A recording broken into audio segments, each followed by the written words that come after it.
1절입니다. 시편 114편 1절 자막을 첨부해서 저와 여러분 한 절씩 교독하겠습니다.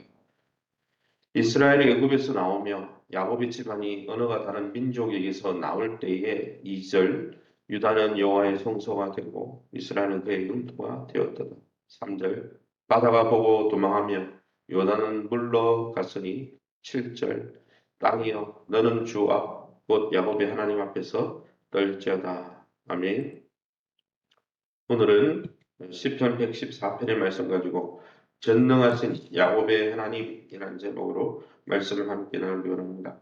이 시편은 어제 제가 성탄절에 설교했던 또 새벽에 설교했던 시편 113편과 함께 6월절 식사를 하기 전에 이 시편을 묵상하고 되뇌이면서 하나님이 자신들을 선택하셔서 크신 능력으로 애굽에서 건져내신 그 출애굽의 사건을 기억하면서 하나님이 당신의 백성으로 삼으신 것이 얼마나 복인지 그것을 노래하면서 이 6월절 떡을 떼는 것이죠. 그러면 이 본문을 통해서 우리가 믿고 있는 하나님은 어떤 분이십니까? 1, 2절입니다. 이스라엘이 애굽에서 나오며 야곱의 집안이 언어가 다른 민족에게서 나올 때에 유다는 여호와의 성소가 되고 이스라엘은 그의 영토가 되었도다. 아브라함에게 주신 약속대로 이스라엘을 남유다를 또 북이스라엘을 애굽에 들어간 지 4대 만에 430년 만에 낯선 말을 사용하는 이 바로의 압제에서 구원하여 하나님의 거룩한 나라로 삼으신 이 출애굽의 사건을 기억하게 하셨습니다. 이스라엘 백성에게는 하나님의 언약 백성이 되는 특권과 더불어 하나님의 이 출애굽 사건을 통해서 이제는 여호와만을 유일한 왕과 하나님으로 모시고 그분의 법에 순종함으로 그들이 거하는 땅, 그들이 살아가는 삶의 환경이 하나님의 성소가 되게 할 책임이 주어져 있습니다.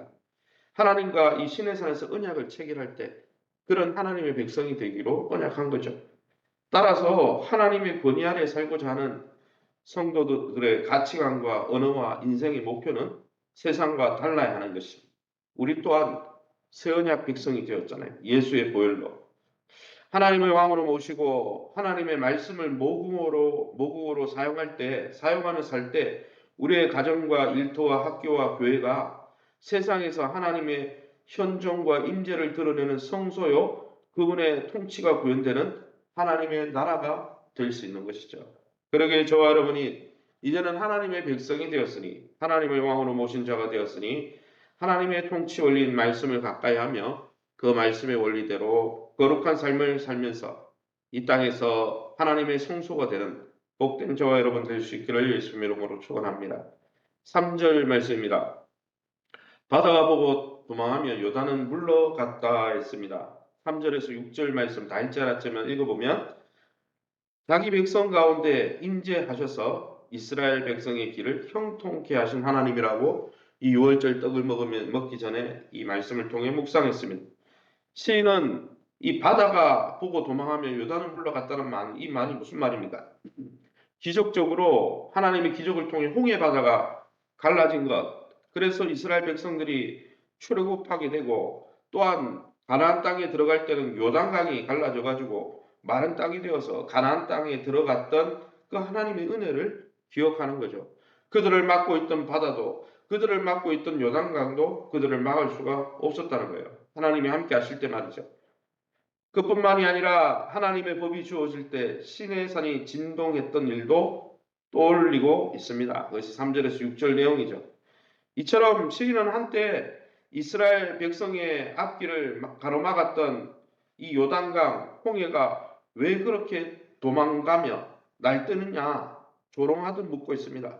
즉 홍해 바다도 하나님 앞에 아무것도 아니었다는 거예요. 요단강도 하나님 앞에 도망할 수밖에 없었다는 것이죠.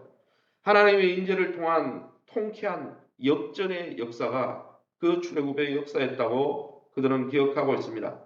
사랑하는 성도 여러분, 무엇이 우리의 인생의 앞길을 가로막고 있습니까? 무엇이 우리에게 홍해바다고 무엇이 우리에게 요단강입니까? 불평하고 그 일로 인해서 불평하고 절망할 것이 아니라 하나님이 함께 하셔서 그 바다도 요단강도 물러가고 오히려 바다에 길을 내시고 강 가운데 길을 내시는 하나님의 살아계심을 생생하게 경험하는 기회로 삼는 저와 여러분 될 수 있기를 예수 이름으로 축원합니다. 그러면 마지막으로 우리에게 주시는 교훈이 뭡니까? 7절입니다. 땅이여 너는 주와 곧 야곱의 하나님 앞에서 떨지어다. 시는 지난 출애굽의 역사를 회고한 다음에 이 시는 언제 읽혀졌습니까? 바벨론에서 이제 포로 생활 70년 하다가 풀려났어요. 애굽에서 풀려난 것처럼. 그 이후에 이 시를 읽고 있죠.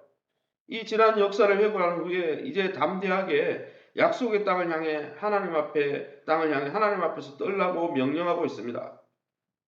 더욱이 하나님 앞에서라는 말을 주 앞, 야곱의 하나님 앞에서라고 앞이라는 말을 쓰고 있죠. 하나님 앞이라는 말을 반복해서 쓰고 있습니다. 무슨 말입니까? 야곱의 이스라엘의 하나님은 살아계셔서 역사를 주관하시고 간섭하는 분이라는 것을 지금도 하나님이 통치하고 있다는 것을 강조한 표현입니다. 그 분명한 증거로 반석에서 물을 내신 사건을 7절, 8절에 제시하고 있습니다. 세상을 향해 하나님의 임재와 현존 앞에서 두려워 떨라고 땅이요. 이 땅은 가나안 땅을 이야기하는 거죠. 약속의 땅을 이야기하는 거죠. 더불어 우리가 살아가는 이 세상을 향해 이야기하는 거죠. 세상을 향해 하나님이 지금도 통치하시니 두려워 떨어라 이렇게 말하기 전에 우리가 먼저 그 하나님을 경외해야 하지 않겠습니까? 우리가 먼저 그 하나님을 두려워하며 존중해야 하지 않겠습니까?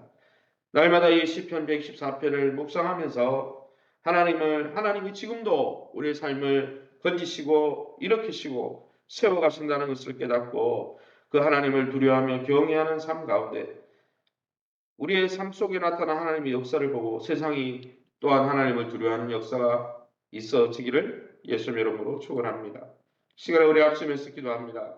하나님을 경외하는 우리의 삶 속에 하나님의 역사가 나타나게 하시고 그 역사를 통해 또한 세상이 하나님을 두려워하고 경외하는 자리로 나올 수 있도록 하나님 나라를 이 땅에서 누리고 경험하고 선포하는 교회가 될 수 있도록 세우신 교회와 종강에 맺게 하시고 환우들과 자녀들과 기업을 넣고 또 이 연말 열시에 우리가 한 해를 잘 정리하고 새로운 한 해를 믿음 가운데 잘 맞이할 수 있도록 교회를 위해서 여러분 자신을 위해서 기도해 주시기 바랍니다. 우리 합심해서 통성으로 기도합니다.